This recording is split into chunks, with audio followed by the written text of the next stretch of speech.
Now boarding for Rebuild of JoyCast, your weekly destination for anime, manga, and more. We're back. As in the always. less spooky train. It's the normal train again. Boo. I like the the normal There will be no train. holiday train for another, 2 months. Okay? 2 months? What are you doing? Do you mean a month? Or do you mean like what? Like, are you one of the? I mean, not exactly 2 months, but the relative neighborhood of. Oh, very. I mean, what kind of shit is a fucking Thanksgiving train? Oh shit! I was thinking to myself, you guys have The like cornucopia Thanksgiving train? soon. Like, what do you do with that? I don't know. I There's guess a reason that'd be, why Thanksgiving gets bowled over. Its marketing is terrible. I don't know. I guess it'd be like I would probably treat that as like there's just food on the fucking train, which would be sick. I'm just saying that there ain't gonna be no fucking jolly train for a while. So like. I gotta say, I don't really like the idea that people are like, oh, it's Christmas. It's like, it's fucking November. It's not Christmas. It's November. Cool your tits. Steena's already going nuts right now. Oh, what? Steena loves Christmas? She is decking the halls with vials of holly. Oh. Every night. I can't stop her. Out of curiosity, like, last month, there was, like, a fucking tweet that, like, went viral, and it was this guy for, like, he made a thread about how much he hates people who think that Halloween is, like, the sickest thing. Did you see that? Nope, I did not. And it basically started as a small, like, flame war between people who like Christmas and people who like Halloween, essentially, and I thought it was fucking dumb. I think both types of people are annoying. It's all just a cleverly disguised capitalism to me. Yeah, pretty much. I could care less. But now I got the partner here with me. It was a big Christmas stand, so I'm gonna have to compromise a little and at least tolerate it. Are you usually a bit of a Scrooge, Ivan? Oh, absolutely. I don't celebrate. How many Christmas times or have you none. been visited by the ghosts of Christmas, past, present, and None. yet to They're come? fucking scared of me. I used to go freaking ghost hunting as a kid back in high school to those cursed fucking houses. That's and why the you ghost- asked. That's why on our first attempt at a podcast, you were like, really like, did you guys ever have like any spooky experiences? I mean, Yeah, you were like, no. a ghost has only messed with me one time. I only have one ghostly experience. I like how this episode is already starting off as a better Halloween podcast than the actual Halloween podcast. Yeah, no, I still have long no story spooky short, stories. it's actually a very short story. I was taking a shower in one of my old houses, and a ghost slipped a digit in my bumhole. I'm not kidding. Ghost grabbed my ass, stuck one finger in. Are you sure you didn't I have was like still a... closeted at that time too. So Are I was you a sure little you didn't offended. just have like a rectal spasm or something like that? I mean, science would say rectal spasm, but a good podcast story says a ghost fingered my bumhole. And that's the story I'm going with. And that's what you're gonna title this podcast as. And I'm pretty sure I'm pretty sure that it was the old man who died beforehand in that house. Damn, So, like I old said, man. it was probably like one of my first gay experiences. Pretty cool. And then the ghost of that old man was like, no, it wasn't me, it was the evil ghost. There's nothing evil about that. He was. I very would gentle never with it. finger you. It was just a little.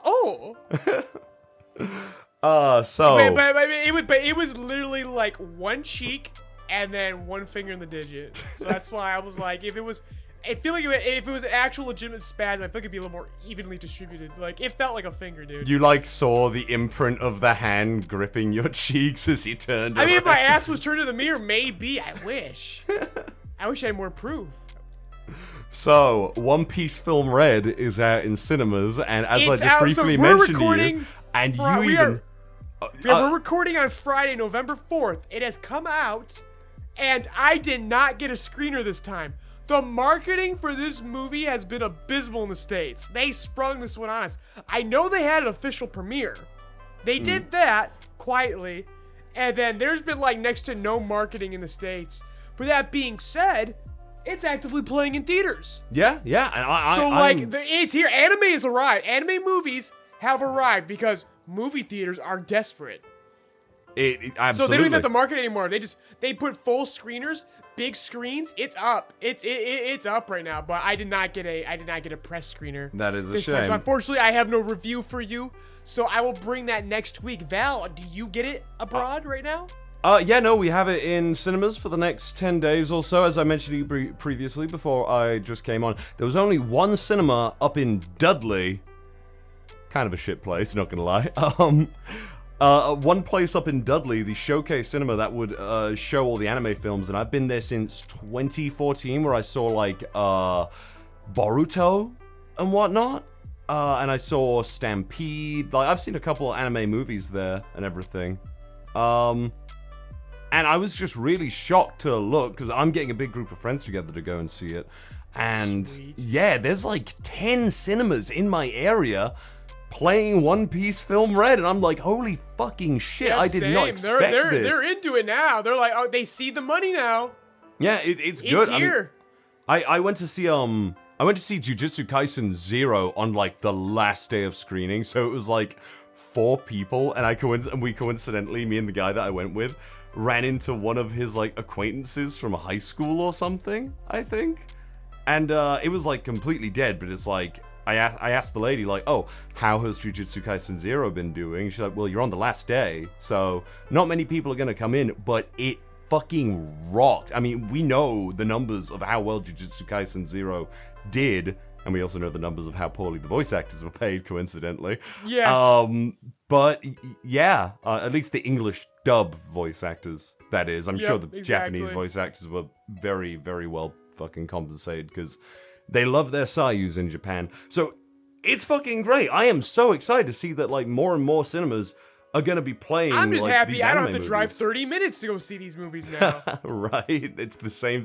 It was the same situation for me, but admittedly, that cinema up in Dudley does have like those like you can get like the adult seats or something, where it's like in like a nice little private booth and everything with like couches and like beer and everything and like a little fridge and whatnot. It's fucking cool as hell. I've never done that, but my friend has told me about it.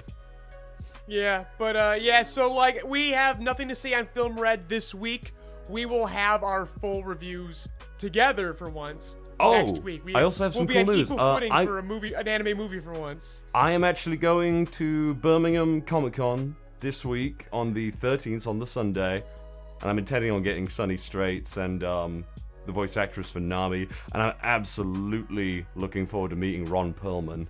Fucking Hellboy. And I'm gonna ask him about fucking justice in Afro Samurai and stuff like that. So I'm gonna be looking forward to that, and I'll tell you how that is by the end of the, or by the week after next week. So besides that, I mean, like, anime, I have no, this is the last anime update. I have no more notes. Anime fall 2022, good. It's good. I'm enjoying everything. There's no new news. I can't drop any of this shit. I barely have time for it, but it's good. I think I might be dropping Gundam. Good. Yeah. Someone had to go. No, I mean it's not even been extra fucking terrible. It's just not appealing to me. Nothing is like overtly bad Besides about it. the Gundam, where I had you under its spell for 1 week because they were doing the Gundam thing. Yeah, and they did it this week. They had like a little fight, but I'm just not into the school and everything, or the characters, or just I'm just not into this season, and it's kind of disappointing because I was looking forward to like a weekly Gundam show and everything, because I've been watching loads of it. I watched Chao's Counterattack. I've been watching 0080 War in the Pocket and stuff. That was sick. I rewatched December Sky Gundam Thunderbolt, which goat fucking film, obviously. It's awesome. So, it's a really good film. It is. I know that they are doing. I think they saw what Berserk was doing with the Memoriam edition. They've called it. Is that right? Oh, but the Golden Age arc movie. Yeah, and apparently they're just capitalizing on Kentaro's death, like. Yeah. Like disgustingly, like the only reason why it's being re-released. That's really fucked up. I mean, I also know that there is like a timer on the like Berserk homepage or something like that for the official website. Last time I checked. Well, So I think there is like Netflix an is working on event. a live action, so that might be the reveal or some shit. See, I actually think Berserk could genuinely be good with live action, but honestly, you need to get some like John Carpenter in there or something. If I were in charge of Berserk they got live Witcher action, pretty solid for a little bit. yeah, Game of Thrones works like fantasy series can fucking work. Like I'm not afraid for those. Honestly, I mean, you know about the whole thing where it's like, obviously studios are using more CGI to make things lately because it's easier, but like Getting better. Like, I mean, yeah, CGI is always getting Chainsaw better. Man's proving that. Honestly, I'm enjoying the new Chainsaw Man, but I'm seeing like, not cut corners, but I'm noticing like all the transitional like shots that they use and everything to like make everything a lot easier. It's not. Well, episode 2 was the good. big one about that, where they were doing a lot of fucking wide shots from far away and walking. It's clearly all CG, but they didn't. The corner cutting this week with the Leech Devil fight. No, that was so they released the Genga on that very quickly because it was very much hand drawn. Yeah. So like when they get the opening for it, they got it. They'll do it. But yeah, I'm still very concerned. Like if people are like, "Hey, how do you still feel about Chainsaw Man?" I'm like, it was never in question that it was good. It's the fact that I'm still concerned about its tenability. I cannot see this holding up for long. Maybe this season's fine, but like, I'm sorry, but after Attack on Titan with Studio Wit, nothing is safe. Like, things can go wrong. I mean, I'm seeing like in Chainsaw Man a couple. You like, can sink a good anime can sink a studio. I mean, it's like, and I'm waiting for Mappa to break. I still really respect Wit for like dropping Attack on Titan and just being like, no, that was a hard decision. They said, fuck you, we're gonna do Ranking Kings, and it was fucking great. It was the best decision they made, to be honest. And, oh, by the way, what did you read some of the Ranking Kings manga that I sent you? I couldn't get to it. I didn't have time this week. Okay, well, do you want to know some of the things that have happened in Ranking Kings? I don't know if it was like specifically after. Yeah, you can give me a little primer on it. Don't spoil too much, but yeah. Okay. Let the audience know because anyone that's like a new listener, we think Ranking of Kings is good. It's by Studio Wit. We think they gave up Attack on Titan to do Ranking of Kings, and it was like the best decision they ever made. Yeah, that is one of the greatest anime of all time. It is. No, it's super fucking good. Like, god fucking damn. Okay, so as far as I read, and I don't know if this is like set directly after where the anime goes, but Boji and Kage are on the road. They are traveling, and they're just kind of like going to little kingdoms and seeing different sights and everything, and having a good time. And Kage is like, Boji, remember, don't be showing off all that money. You gotta use copper coins when you're around regular people because they are going to look at you. So Boichi goes to the club. Yeah. Starts making it rain. Yeah, Boji fucking letting it rain on big titty prostitutes and stuff like that. And then you just hear Kage be like, Boji! Like he fucking does. Anyway, the more interesting thing that is going on in Ranking Kings in the manga right now, as far as I read, is that Desha, the king of the underworld, is obviously taking up the surveyor of the Ranking of Kings up on his offer to go to the Vault of the Gods or whatever and pick out the treasure of his choice. And we actually see the treasure that sends kings mad, as they said in the anime. It's the One Piece. And it's a set of swords that have runes inscribed on them. And Desha is already like, yo, these are cursed as fuck. Why would anyone want them? And like, what do they do? And the guy answers them. He says, well, you see, the swords physical form relies on being regularly fed blood, and the runes can apparently lead you to something. And he's all like, do you want them? These are the ones that every like number 1 ranked king always wants. They always pick them. And Desha's like, nah, fuck that. I don't want to fuck with that. I know exactly what I want. And it's not this. And he's like, okay, well, I'll take you further into the vault. And he finds a little demon girl.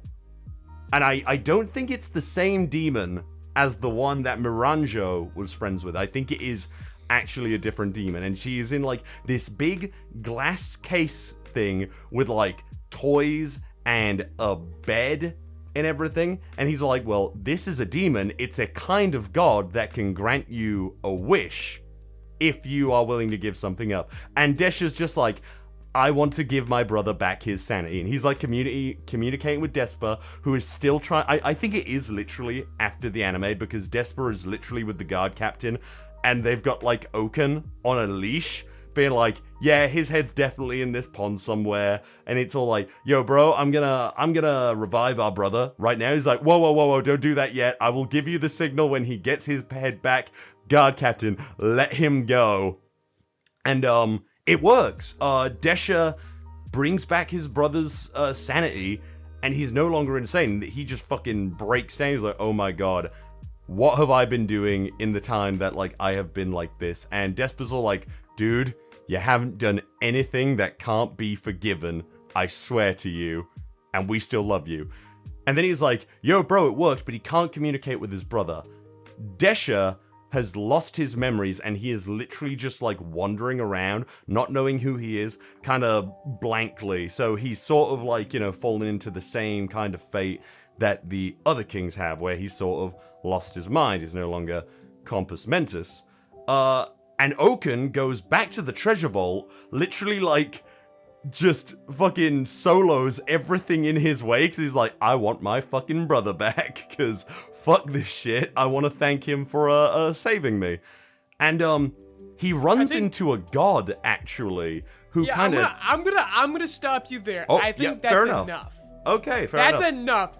I keep forgetting how fucking incredible the story is. Mm-hmm. And I gotta fucking read it. I gotta fucking read it. You do have to fucking read it. It's actually fucking good. Audience, you have to read it too. Ranking Kings is good as fuck. When that gets an official release, I guarantee, check it out. You might not be used to the art style, especially compared to the anime, but like, you can really see how the artist has improved. It's a bit of a mob psycho. The story is incredible. It's a bit of a mob psycho situation where it like starts off a little bit hard to read when you're initially looking at it. But honestly, the style is really goddamn charming, and you don't see a lot of stuff like it. But shall we talk about Chainsaw Man? No, I want to keep up on some old stuff we used to talk about. Tell me about Yomi No Tsugai right now. Oh, Yomi No Tsugai. Okay, yeah. I did read, I caught up with that recently. Okay, so what's going on in Yomi No Tsugai is the characters are currently in the mansion still of the other family that I forget her name. I want to say Asa, but I know that's Chainsaw Man. Yoru, or is that the main character? So they're all in the mansion, and the main character's bodyguard, the one who helped him escape from the village in the mountain, has come in. He is just like wandered in and like, you know, just been really upfront. Hey, I'm from that family that you guys don't like, and we have all those fucking fights and everything, but I'm just here to pick up my boy. So if you just let me take him, there won't be any problem. And the head of the family is super friendly, and we meet his 3 sons. We already know one, the guy with the pufferfish, Tsugai. This guy with like white hair, whose Tsugai is absolutely a freaking butterfly, and he is probably evil. And we meet another Tsugai user, the first son of the family, who has the power to like repair, like draw over things, because he is a mangaka, and he uses 2 specific Tsugai to like... Oh no, we're getting meta. It means the series getting canceled. to fix and like draw in details of things. So he like fixes up the manor so they can like eat and everything, but then it turns out he's like a real stickler for detail. He's like, ooh, I didn't do this well enough. See this area on the mat? It's at the very front. It should be like worn down, and I didn't do it well enough. And you can see he's got this kind of like angry side to him and everything, and that's kind of cool. We get a lot into like what is actually going on. For example, there's a lot of speculation that the parents of the twins are still alive, and the characters are talking a lot about how the boy, I'm still trying to like remember their name, because I like literally I just like fell off of it, and I had to read like 4 chapters or something in the time that this has happened. So I am literally like just getting my head around it. But At this point, I have decided I am absolutely going to keep up with this on a regular basis. So, not much happened in the first chapter I read. It's basically just a lot of talking, and but in the second chapter, which I really liked actually, basically, the boy is like, I am not going to run, whoever is trying to kill me, and he also put pieces together that the people in his village may have actually been hiring people outside to kill him so that they could keep his trust and get him to activate his powers. And he's like at a clothing store, and he's like appreciating everything. He's like, oh, I can make freaking glue if you get me like a deer or something, and I can boil its skin and its guts. And he's like, okay, here's the thing. Years ago, I almost got killed by this dude, but I killed him first. And I realize now, the thing that was off about them is that they were weirdly clean, even though it's really hard to like stay consistently clean where I come from. They didn't have any dirt under their fingernails or anything, but also they were wearing like jeans, and he just didn't really know how they made them, and he thought they were weird. And also, the sister hugs the brother at one point because they're deciding, I'm going to stay with these guys, you can stay with these people. And he's actually very sad because he feels like his sister has chosen one prison for another prison because she is basically staying with this family, like, you know, constantly, and she doesn't leave unless they give her permission to leave. And that makes him quite sad. And there's this really sweet bit where she places her hand on the back, on his back, like she used to do when she was in a cage, and he actually falls down and he is like crying. He's like, that's it, she's my sister. And he like finally freaking accepts it. And also Tsugai like completely down a fight. Once again, it's really slow going, but there's a lot of talking about like what is actually going on. And it's really interesting because I have no idea who the fucking bad guy is in this. Like, it could very well be the people still who are with the sister. Like, it seems like everyone has a lot of different motivations as to why they're actually doing this. It is all so in the air, and I'm looking forward to it. I trust her fucking writer's instinct. Like, I trust complexity from the fucking author of Full Metal Alchemist, alright? Like, I know now. I'm good. I know now why. I just gotta get back into it because, like, I told you, when Absolutely. you make a manga monthly, I fall off for a while. It's easy to fall off, dude. You can just forget about it sometimes, especially when it's like... And I have, but now that you're bringing it back up to me, like, all right, gotta get back into that as well. Absolutely. It was a nice 2 chapters, and it's weird to think we are coming up to a year since it released, because it's been monthly. I don't believe it's had any breaks or anything like that. It may have had one that I'm not aware of, but it's almost at chapter 12, so I'm just taking that as like, yep, it's been a year since it came out. We're coming in on a year, yeah. Like, it's great. Like, I hope it keeps going. We've championed that one. I'm glad it's still good. I'll definitely jump back into that. Otherwise, like I said, I want to talk a little bit about the old, and now I briefly want to mention the new, because last week we really gave the Jump magazine a lot of shit for like, what the fuck are they gonna do with all these fucking cancellations? Oh, they have answered. And oh boy, interesting. They are releasing 4 new series over the next 4 weeks. Oh? What are the name of these series? I don't recognize 3 of these authors, but one of them, the first one, by the time you hear guys this is recording, guys, Taizan 5 is releasing a new series for the main magazine. Taizan 5 is the manga behind Takapi's Original Sin. A story I've heralded on this podcast before. A story that we talked about near like the fucking start of the rebuild, I think. Yep, and oh my gosh, Jump basically begging this man to basically like, wow, you went viral on Jump Plus. Could you catch magic. lightning again on our old magazine? This can only end well for everyone involved. I hope it does well, though. I really like him. I hope it does. As you know, I wasn't that invested in Takapi, but I saw it had merit and stuff.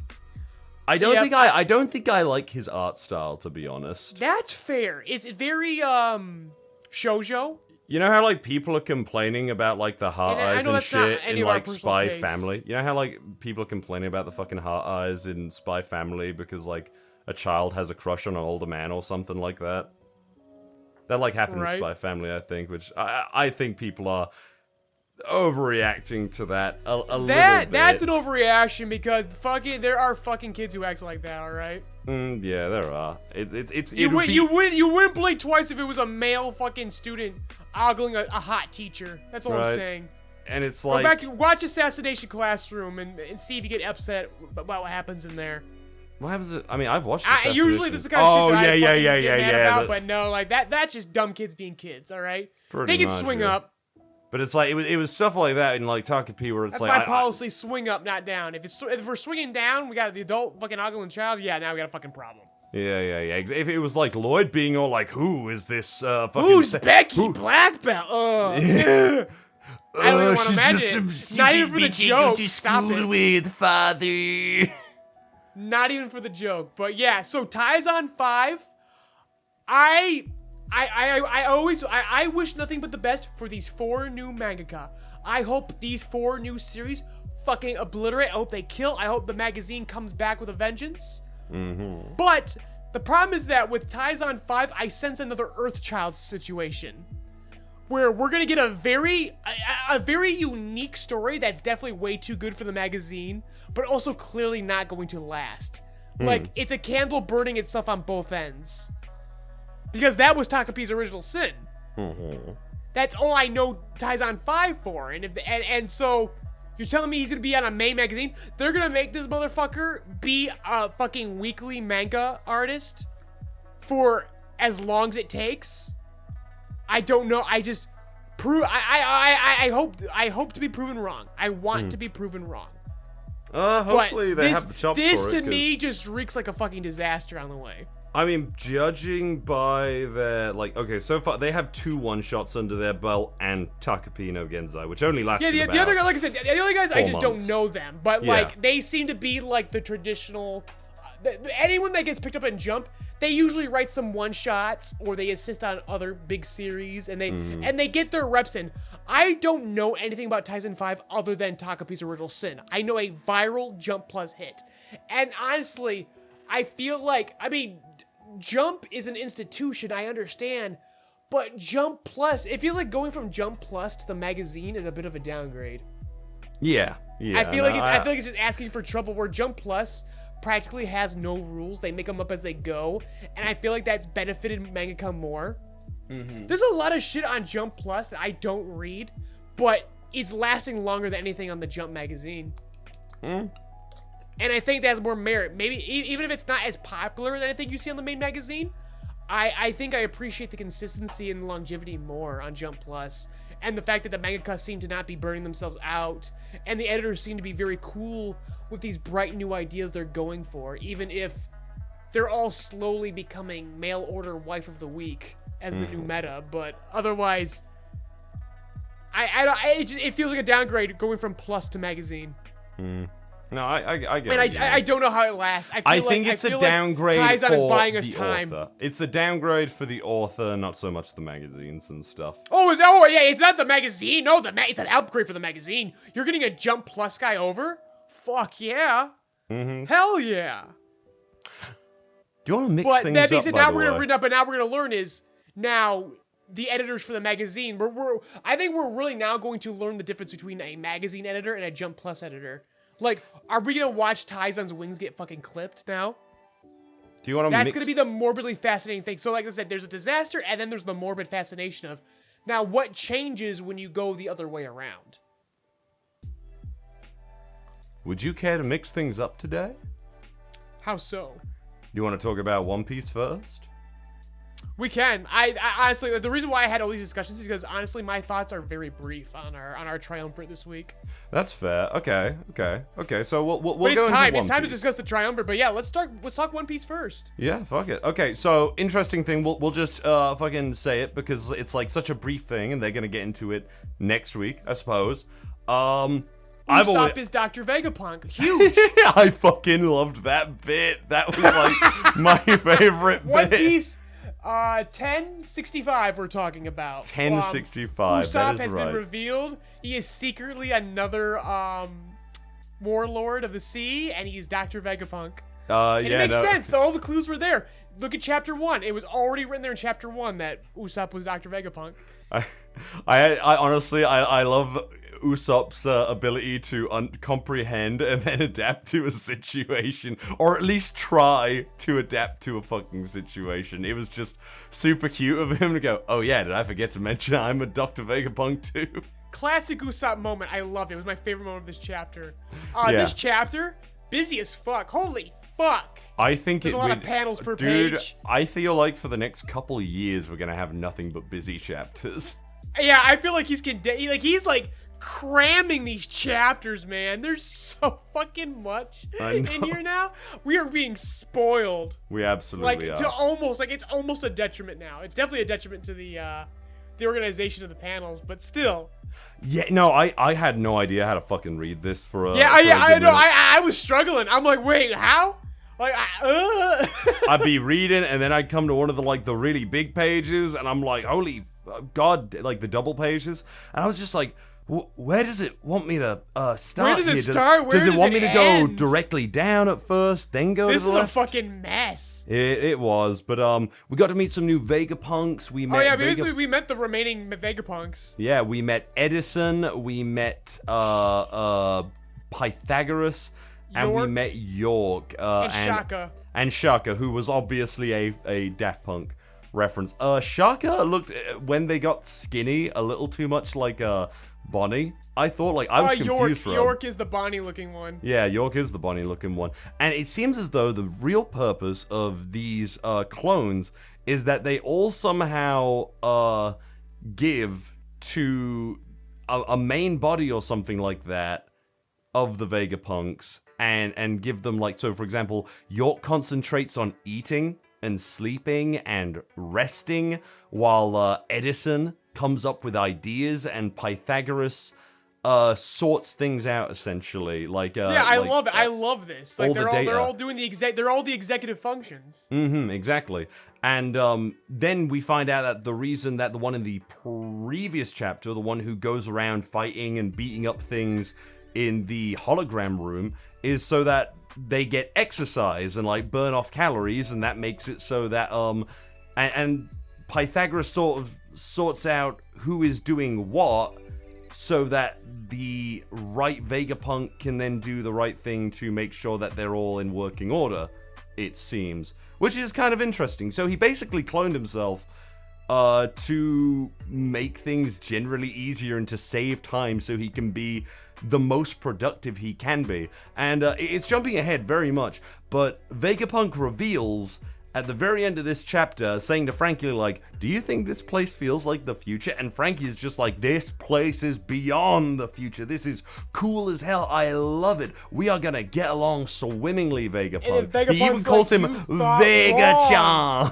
And he's like, you're fucking wrong. This is shit. We're in the past. This is the past. There was a much greater... We are playing catch up to the past right now. Yeah, there was a much greater civilization 900 years ago. We are... I think the One Piece community in general is going to be super fucking excited about this, because Dr. Vegapunk, maybe not, but I feel like he might give us some insight into the past, or at least Luffy messing around with this giant robot is actually going to do something. We're going to get a peek at the Void Sentry finally. Yeah, finally, which is really fucking cool. And I've always had the thought that One Piece probably did have the whole, like, you know, oh, it's actually like kind of post-apocalyptic, or I can't think of the word. What is it when, like, you know, a society degenerates back down to, like, you know, more past like stuff and everything?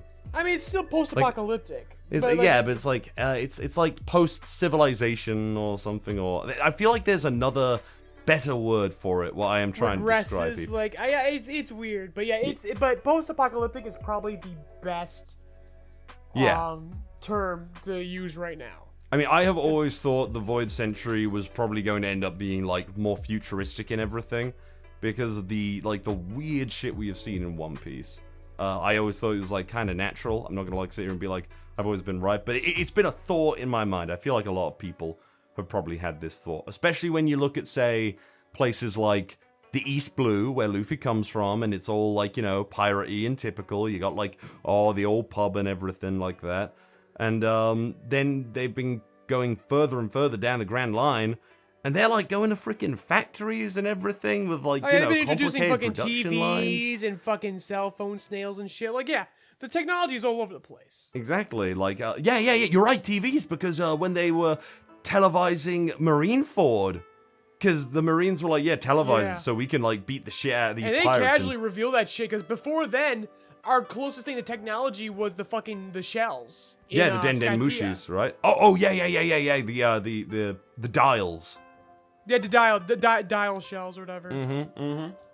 So, interesting.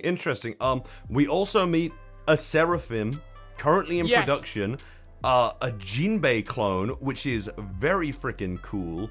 Actually. Yep. Oh, Sanji stands going nuts, by the way. Oh yeah, Sanji just casually like. The discourse, it's One Piece. Like I said, we talk about toxic fandoms or fandoms that just do weird shit. We've said it before, but like One Piece fans, it's just wild standing over the dumbest things, and it's hilarious. Oh no, dude! I know. It's like I've got like a friend, and he's always talking to me about like fights. It's and, just like, so fucking funny I'm just like, to watch people go nuts. And I'm just and sort watch of the there power like levels just change on a panel. Yeah, I'm just sort of there like, my man, like, when people try to talk to me about power levels, I could talk to them about this stuff and, like, who I think would win, but I just do not want to, like, put my brain matter into that kind of shit. I'm not interested in it. It's like, if you want to talk to me about cool fights, show me the cool fight. Don't, like, tell me that a guy, like, took on, like, 5 people or something, and that's, like... It helps estimate his power. But anyways, like the Straw Hats are getting the reps in after Wano. Like, we're seeing them fight. Pretty cool. But the one thing that fascinated me, Val. Oh, is your dog going nuts? I just heard my door open like a fucking ghost crept in. Then, my dog is a freaking ninja. I can't see her in the dark. It's crazy. Another Carry on. Sorry. Halloween spook. Carry on, please.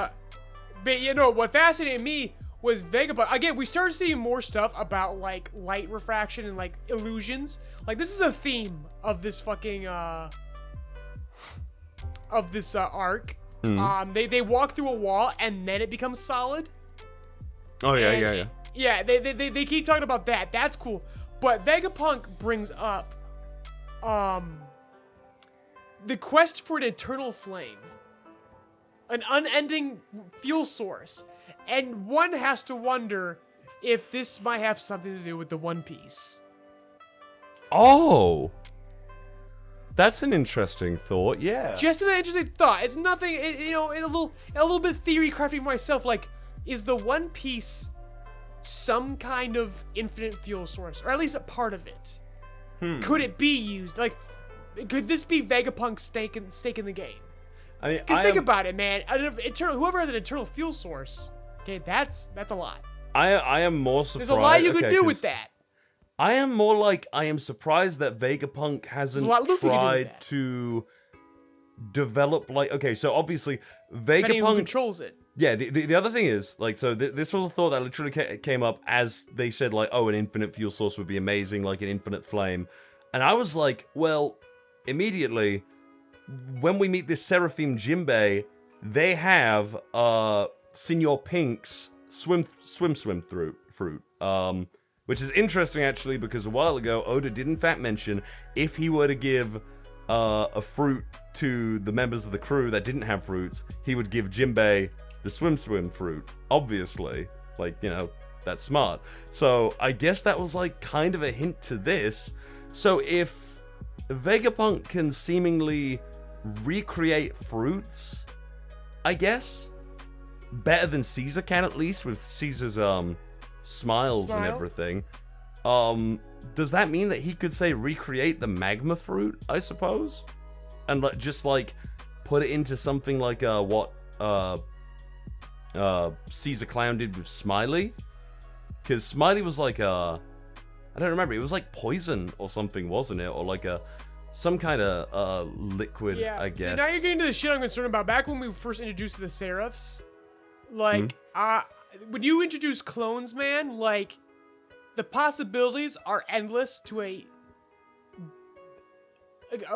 worrisome degree. Oh yeah, dude, I guarantee we are probably gonna meet Goldie Rogers' clone at some point. Yeah, exactly. You could do anything with clones, man, and that just bugs me. That's the one thing about One Piece that concerns me. As long as they stick with the Warlords of the Sea, I am honestly kind of okay with it. I'm fine with that because that makes sense because those are people who actively work with the government, so it makes sense that they have their DNA. Yeah. And I feel like I think that's how the idea is being introduced to us. But I see a Straw Hat Crew clone fight coming, and I'm getting very worried. I wouldn't be down for that. Nah, I don't want. I'm like, no. One Piece is so good with characters. We make jokes about his character designs, but no, they're actually really fucking great. They are. I mean, it really wouldn't surprise me if it's like, by the way, do you want to see the greatest thing I have? And it's like Goldie Roger's head suspended in like a freaking Dio jar or something like that.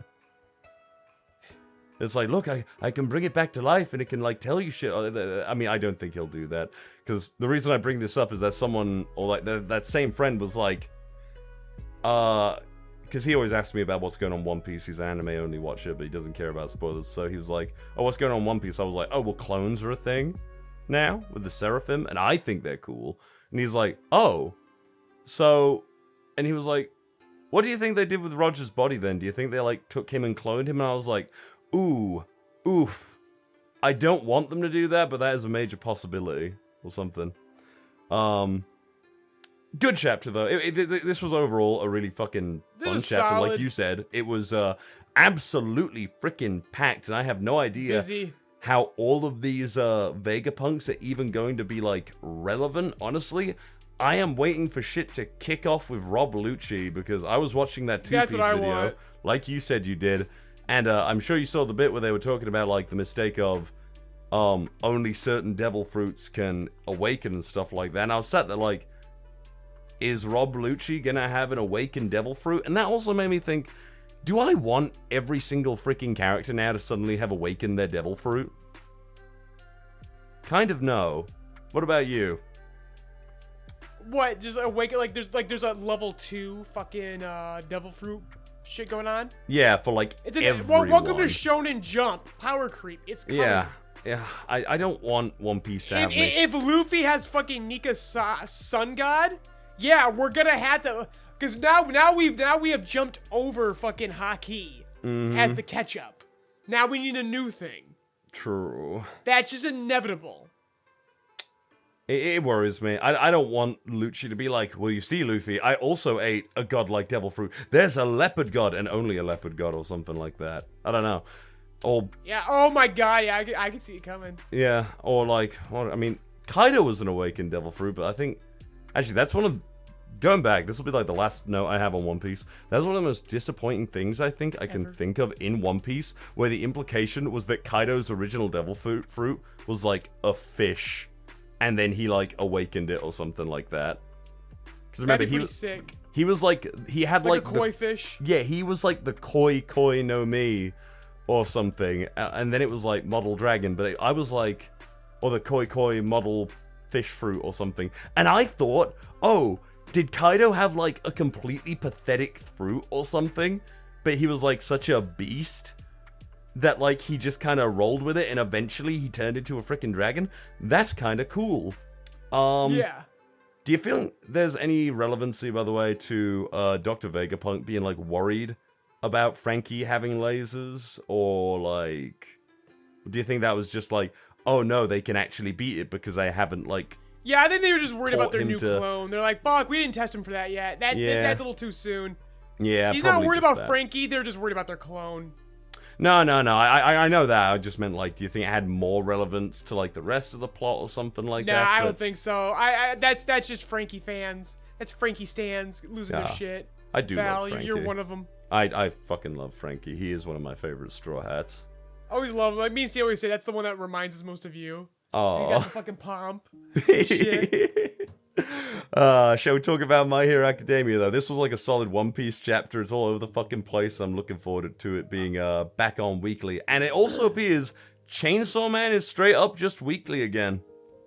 Yeah, but does it go off after the anime? Like, does it go back to bi-weekly, or was it he just got the break that he needed? That is a good question. I want to say he probably had the break he needed, but I think so too, but I actually want to talk about Chainsaw Man first before My Hero Academia. That's fair. We'll save it till last. So I'm really feeling the weekly now. Like I told you that I was very much at peace with bi-weekly, and I enjoyed it. The chapters were longer. They had more fill here. So you were disappointed last week. I was disappointed this week. Oh, okay, cool. Because I told you I don't like guessing for Chainsaw Man, because when I get what I guessed in Chainsaw Man, I'm not shown anything new, and I get very sad. I said last week that, it'd just be a Denji fight. And they're like, what the fuck happened this week, Val? Denji fought, and then him and fucking Yoru fucking met face to face, and then the chapter ended.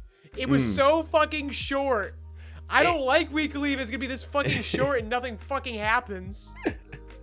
But I sure, get that. the fucking normies were so fucking happy. Yeah, Denji's back. Wow, this is the best chapter in the entire fucking part 2. Shut the fuck up. I liked this chapter was short. I liked this chapter more than the last chapter, but I Tell me wasn't why. But I don't know. I liked the paneling of this one. I thought it was cool. The paneling's always good. I also really like the bit where obviously Asa gets up. I'm also actually confused, to be honest, on something. So it's like, is Yuka dead? Was there a point to resurrecting them? Is Fujimoto like going off script? And also, he has essentially destroyed the school setting. Did he want to do away with that because he wants to concentrate on other things? Otherwise, Asa is just gonna keep on going to school like a normal person?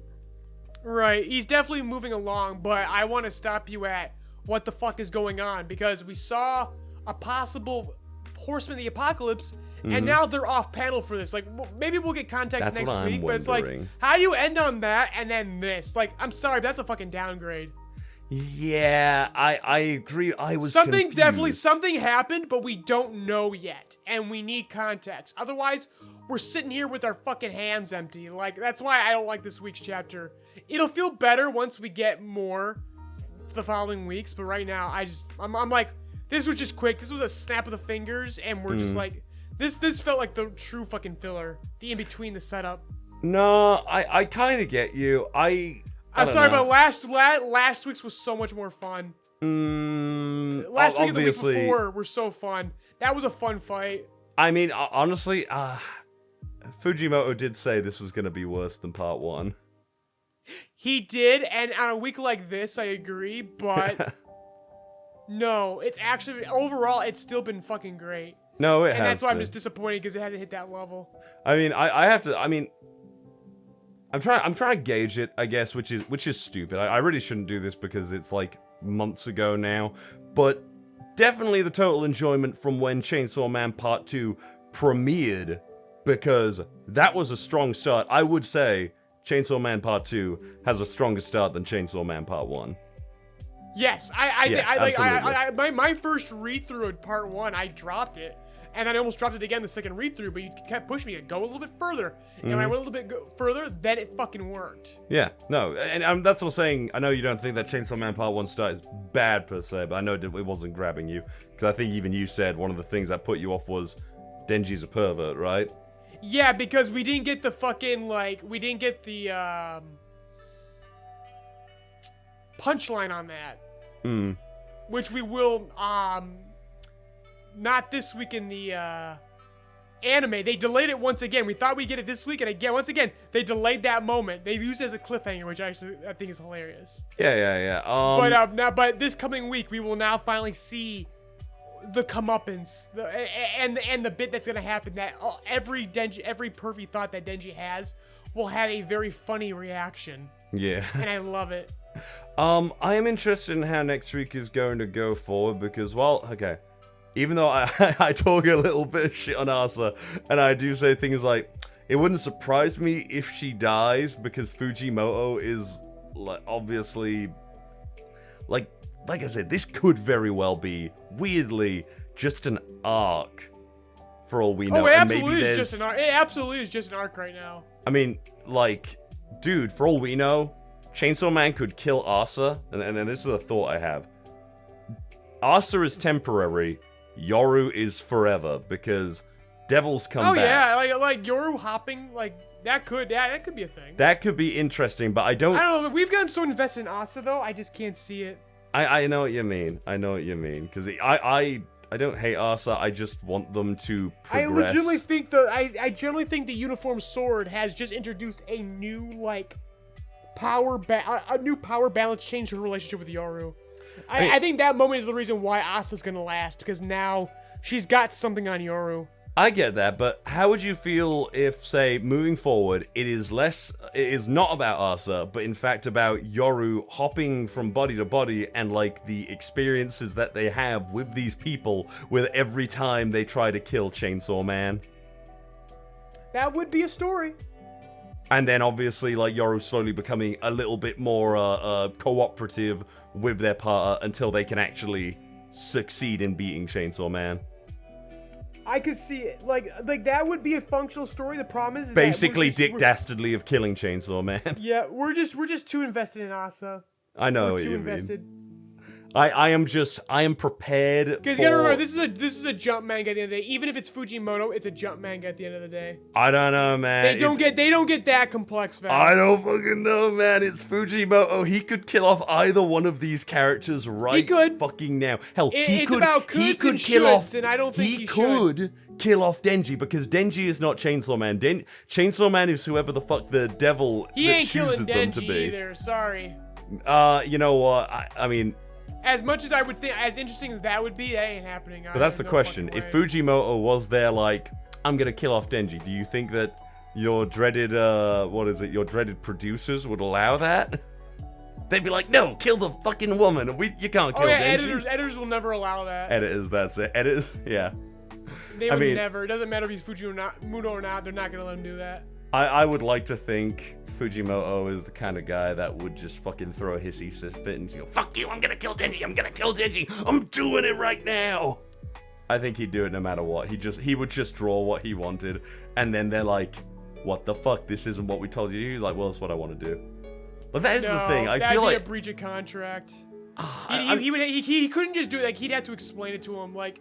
it's his say at the end of the day, he absolutely can do that, but, like, he couldn't just spring it on them. Like, he has to explain his process to them. That's what I mean. It wouldn't always, like, if a mangaka really wanted to do You can't surprise your something. editors. You have to tell your editors everything. As someone with an editor, you have to tell them everything. Oh, yeah, no, I know that. It's like the whole thing where it's like, hey, when you're pitching a film or a script or anything like that, you can't go, oh, I can't tell you the ending because it'll ruin it. It's like, no, you gotta fucking tell them. You have to tell thing. them. It's the audience that you keep the secrets from. But that is the thing. It would be like, I don't know. I've just never thought to I've always thought to myself, I mean, why wouldn't a mangaka just go, fuck you, I'm handing in something next week, and even if you don't that like mangaka doesn't have a job the next following week.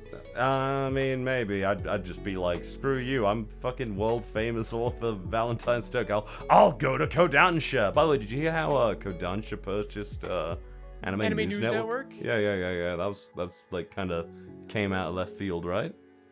I mean, Kodansha is the so Katakawa.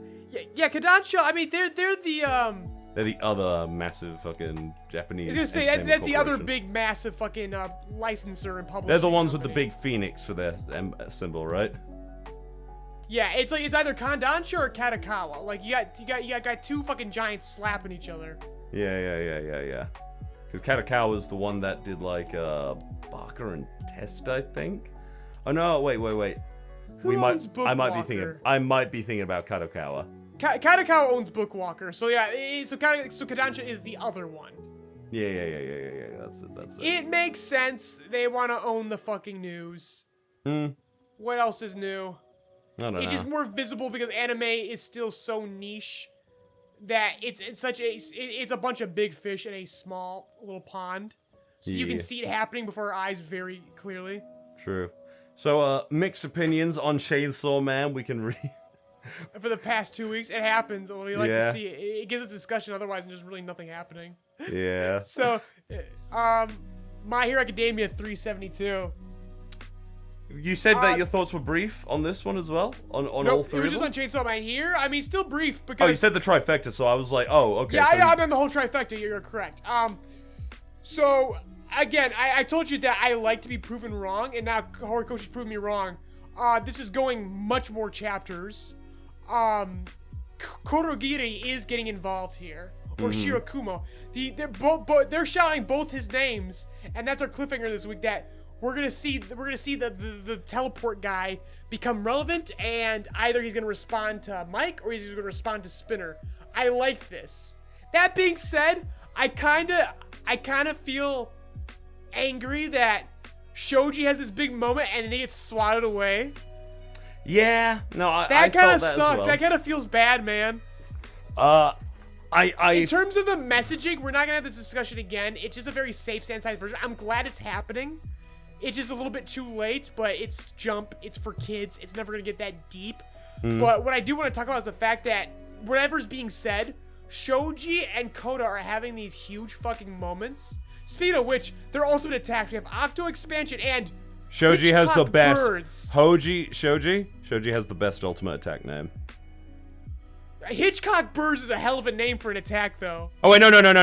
Sorry, I meant Anima. Anima has the best. Koda, Hitchcock Birds is a hell of a name for a final attack. That is a raw final attack name. That is actually. Look at those fucking eagles. And they're not just birds. Look at there's insects too. There's fucking anything that flies. I know. There's bees and dragonflies. Look at his face. He's like, ah! Yeah, that guy's getting fucked up. He's dead. No, he's just dead, dude. That is an American bald eagle in your fucking face. You are done. I'm sorry, but if an American bald eagle swooped down and attacked my face, I'd fucking lie low for the rest of my life. Oh, God, I know. America doesn't like you, bro. Go home. I like that, Frenchie, what's his goddamn name? Laser Boy. We haven't seen him in freaking ages. Aoyama gets a brief cameo because you know what? I like the fact that they have not forgotten that Aoyama is like the actual fucking catalyst for this entire thing happening. That's true. Like, they gotta remind us, because I sure forgot. Yeah, no, I think we all did. I forgot why we were here. Because the Deku fight just fucking dampened everything. I thought it was something to do with racism stuff, and then like, oh yeah, it was Aoyama. This fight is so fucking great. It's Shoji cool. and Koda versus Spinner and the mutant delegation of the Paranormal Liberation Front. That's a mouthful. This has been awesome. And now we're getting to Shirakumo stuff. Like, he's actually being relevant. I love being proven wrong, because when I'm proven wrong, something fucking awesome is happening. This string of chapters has been so fucking great.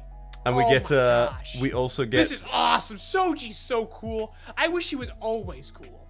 We Not just also retroactively. got a cameo from Club Penguin Doctor. Club Penguin Doctor. We should also mention that Shoji got his ass beat because he saved that girl. Like, that, the reason he got fucking discriminated upon was because he revealed himself saving that girl. Yes. So that's another great twist to that flashback. That's fucking great. Yeah. The other thing that bugs me, like, I don't understand what's going on, is the gun firing. Yeah, see, I actually didn't understand that bit. Yeah. Briefly. I don't understand. Like, did the policeman shoot someone? I think it did. I think it was like, I thought it was like the cop going, if they keep it going, and he pulls out the fucking Glock and everything. But no, we hear the bang, like, we hear bang, or is that a bang on the door? You know what? That's a bang on the door. That's not the gun going off. It could be either. It's Spinner. It's Spinner banging on the door. Like, that's actually a pretty slick. Yeah, if they keep going, bang bang, but it's actually Spinner knocking on the door. That's actually a very clever transition. Confusing at first, but that's very clever. I thought the gun was shot, but no, it's or if it did, it's still Spinner covering that sound. So we're not gonna actually see it. It has to be a fantasy laser beam gun or a quirk deleting gun, but it can't be fucking bullets, man.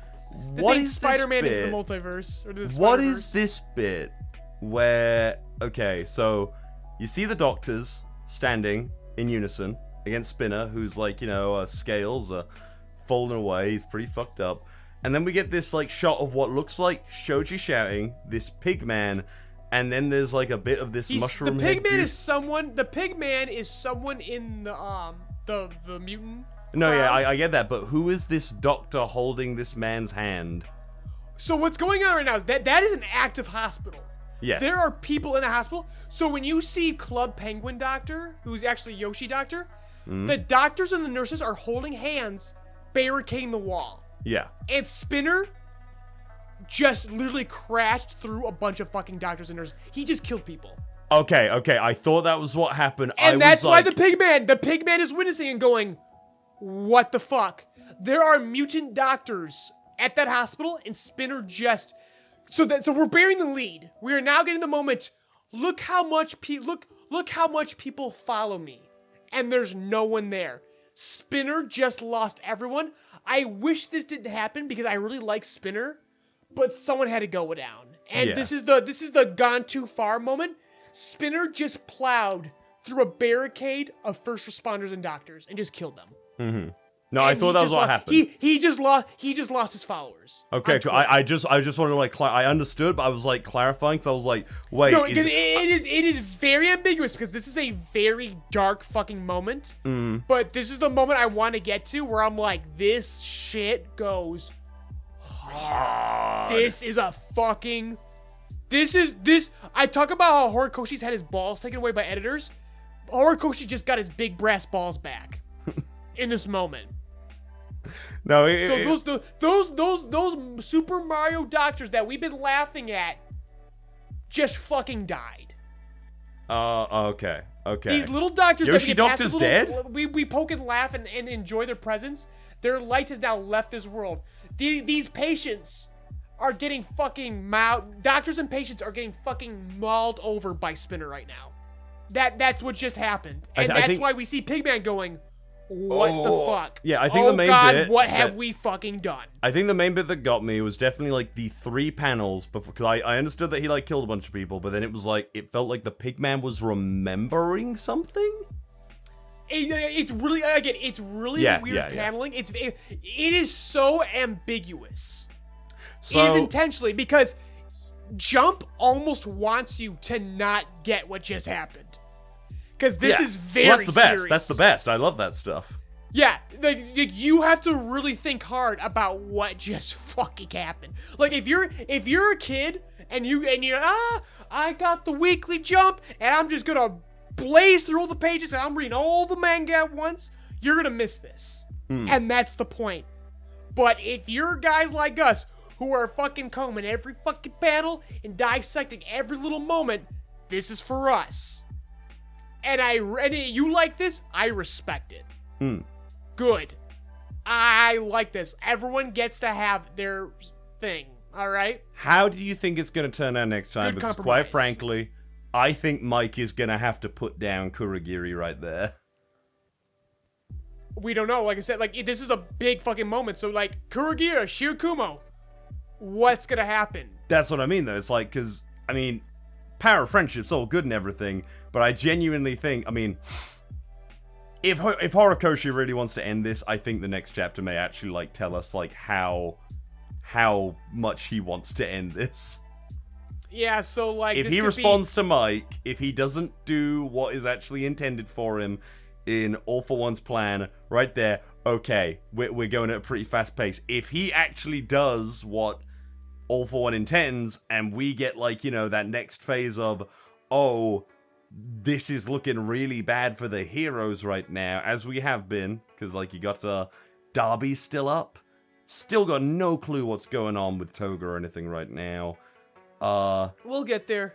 Yeah, we'll get there eventually. I genuinely really want to know what's going on over there. Like, fuck. What is going on Octo Island? That shit looked like it was hype as fuck last time we were there, goddamn. So yeah, overall really positive thoughts on this chapter actually. But yeah, no, the Shoji versus the mutants arc is, I'm so in love. Oh my gosh, this is what I want. This is what I want from My Hero Academia. I don't want Deku. I want this. This is what I've been. The discourse agrees. Like, hasn't this been fucking great, everyone? It's been hasn't super this been great. fucking great? And that's why I want to go back to Deku because we've talked about the past. I know you wanted Deku to never have powers, right?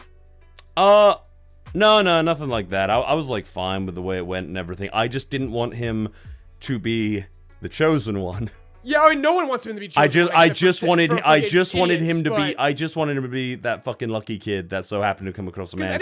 Because anyone I've had this discussion with, a lot of people are like, man, it would have been so much cooler if Deku if he never got a quirk and he was just the Batman of this universe.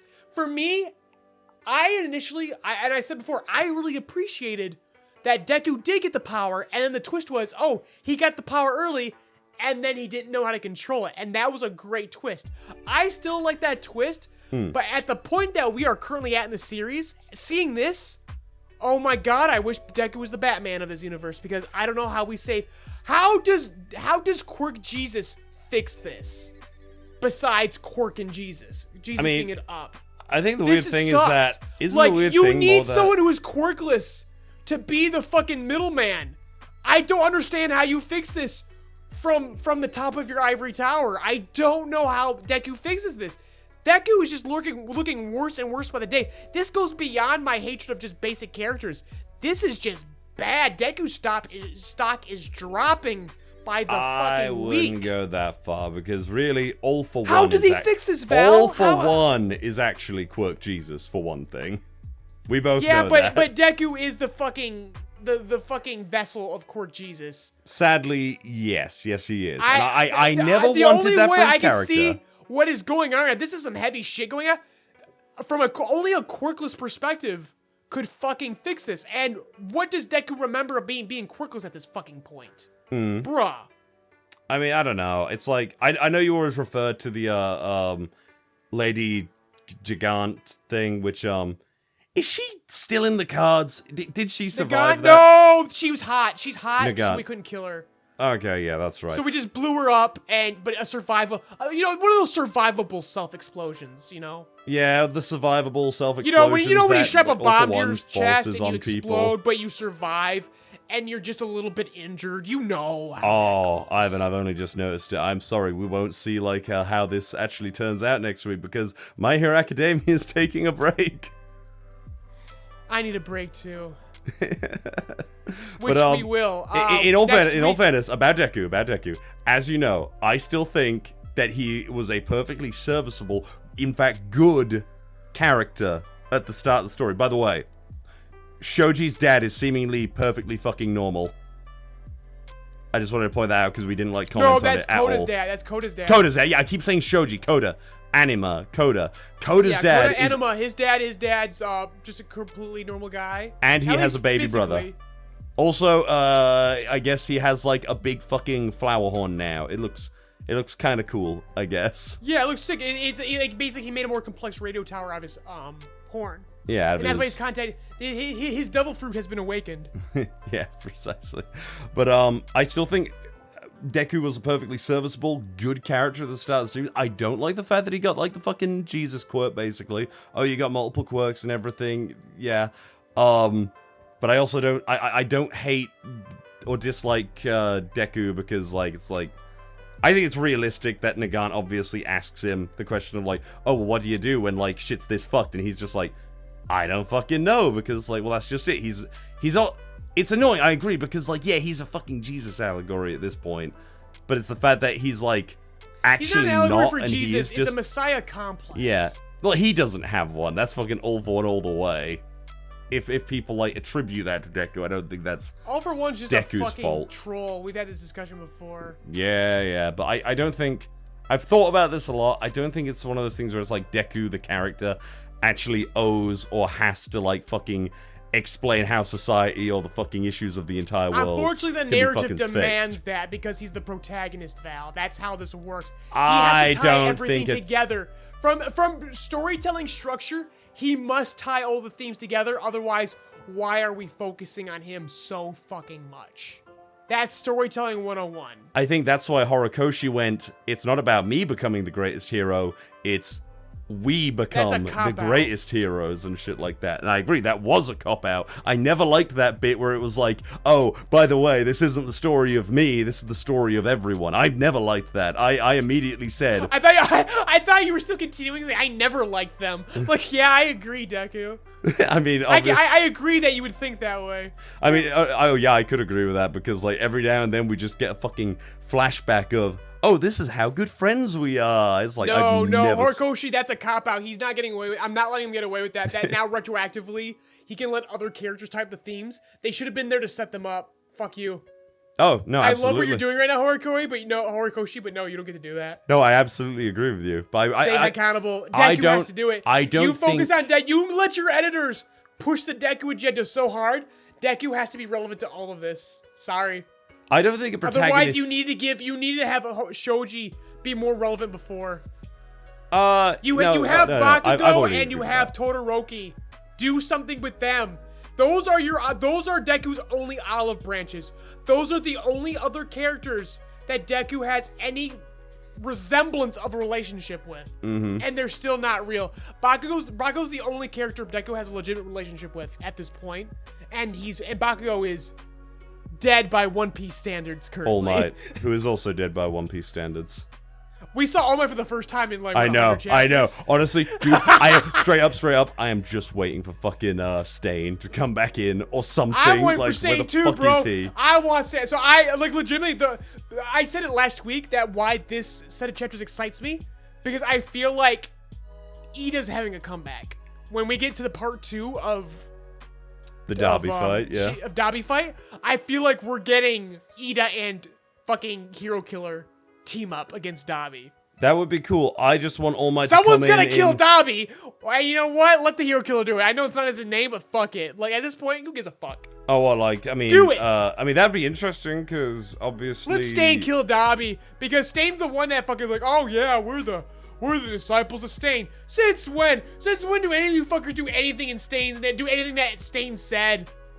I mean, that's just Spinner is the closest. Spinner's the only one who comes close to Stain's original vision. I mean, I think a big point with the fucking Toga villains... tried, but the editors got their fucking sticky fucking mitts on her and said, nah, let's just make her fucking crazy, Hori. I mean, I think a big point of this is obviously how people use fucking causes to, like, you know, further their own agendas, and they don't really give a shit about anything. Yeah, but honestly, right now, Shoji and Koda versus Spinner has given me new hope for this fucking... This is our last, like, Twilight fucking hope. Like, legit, I think a lot of this is fixable now. I mean... It's still not gonna be the greatest it could have been, but we're gonna end on a high note if this is what we have to expect with the other remaining fights. Agreed. I think that all of the villains that are clearly not ending in, let's see, we have 3 weeks left before it was supposed to end. Oh my god, yeah. Alright, Koshi, you dipshit. Yeah, no, It's gonna end 1 year from now. No, I said it before. We'll see you in the spring, motherfucker. Yeah, it's like maybe Oda not even then. That, at this fucking rate, fuck, it might be summer now. It's like Oda saying that. I think the even last time Jump we heard is about like. it, I think even Jump is like taking back their words and going, "Fuck, we have nothing after this. You gonna want to stay a little longer, Hori? We won't rush you anymore. We learned our lesson after rushing Dr. Stone out the door." I think after the fucking One Piece thing was announced, that it's like, oh, we're in the final arc. People have been, or I think, did Oda say it was going to be 3 years before One Piece ended or something? I'm not even going to entertain that. No, I heard people say that we got 3 years or something. I don't know if it was somebody like an official said Oda. it, and I'm not. If Oda said it, especially if Oda said it, he's fucking lying. You're not drinking that Kool-Aid. Mangaka have never gotten their timetables correct ever in the history of forever. Anyway, to get back to the point I was making, so even when they know they're getting canceled, they never get the timing right. They never do. I don't think that necessarily, even though you are right that yes, the protagonist should tie all the themes together, I don't think that immediately means that the protagonist should know how to fix everything, I guess. I mean, it's like Full Metal Alchemist ended with, like, Ed being like, oh, well, all I have to give is, like, you know, like, my alchemy, my experience. It's like the O3 ending and the Brotherhood ending. He tied everything together by getting rid of alchemy, the one unifying fucking bond that all the characters had in the bullshit. For himself, maybe. Yes. Like, you know, but still, that's how he made it all relevant to himself. Yeah. That's how he made it relevant to himself. That's how Deku has to do this. Deku literally has to fucking give up. We've said this before that we need a rejection. And that's what I'm waiting on is, does Deku give up one for all at the end? Oh, and then he just goes to a fucking business school or something? Or actually, no, yes! he become a teacher. He goes to business school, gets a small loan of $1.5 million, and makes the Summers hit app, then sells it and walks away to the fucking sunset. And then he buys a gun and keeps on being a hero! He meets Knuckle Duster. Hey kid, The way it should have been. I hear you need a coach, kid. Oh yeah. Oh god, fucking doesn't Vigilantes just feel like so long ago now? It ended this year, right? It's crazy that it feels like so... It feels like an eternity since that. And we Absolutely. still have not gotten an anime announcement. Are you fucking kidding me? I think we'd be lucky to get an anime announcement after My Hero Academia actually ends.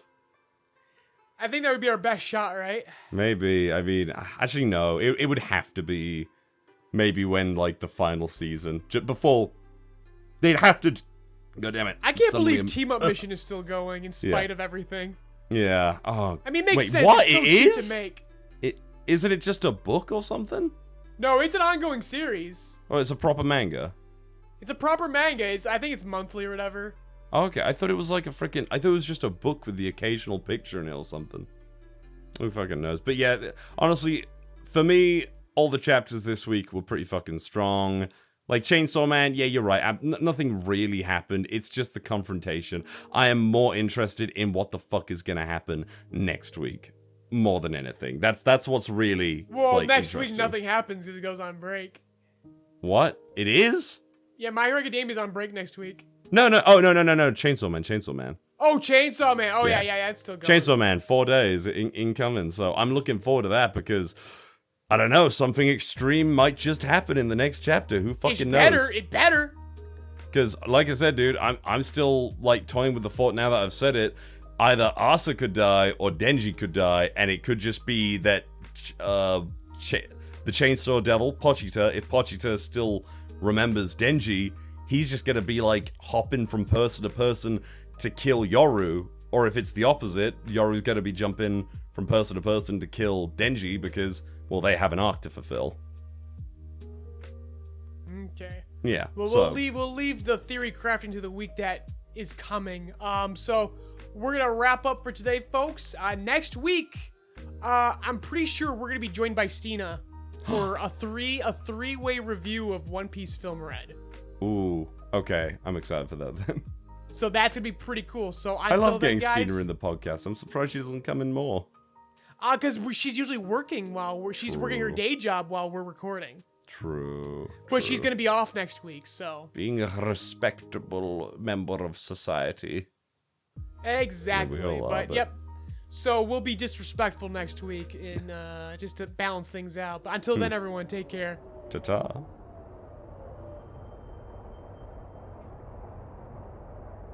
Mind the gap as you exit our podcast safely. Rebuild of JoyCast is hosted by Ivan LeRoy and Valentine Stokes. LeRoy's written and directed works can be found on the Joyride Entertainment YouTube channel and the soon-to-be-released original web manga, Paramedic. Val's dulcet tones can be heard in many of your favorite anime and web series, such as Ruby, Death Battle, Tribe 9, Lackadaisy Cats, and more. This episode was edited by Steena Carey, with YouTube version edited by Cody Rock. Music provided by Lo-Fi Geek. Intro and outro narration by Steena Carey. Outro music composed by Michael Pejovich. Logo and visuals designed by Ivan LeRoy. Rebuild of JoyCast is produced by Joyride Entertainment and Rock Voice Productions LLC, and made possible thanks to Patreon donations from generous listeners like you. This month's highest tiered Patreon producers are Austin, Mr. Host, Gooner Bear, Mary Bowtie, and Hope D. Cruz. If you would like your name shouted out at the end of each podcast, an invite to our private Discord to interact with fans, cast and crew, or early access to all of our content, be sure to check out Joyride Entertainment's Patreon. Links provided in the description. Thank you for keeping Joyride's engine burning.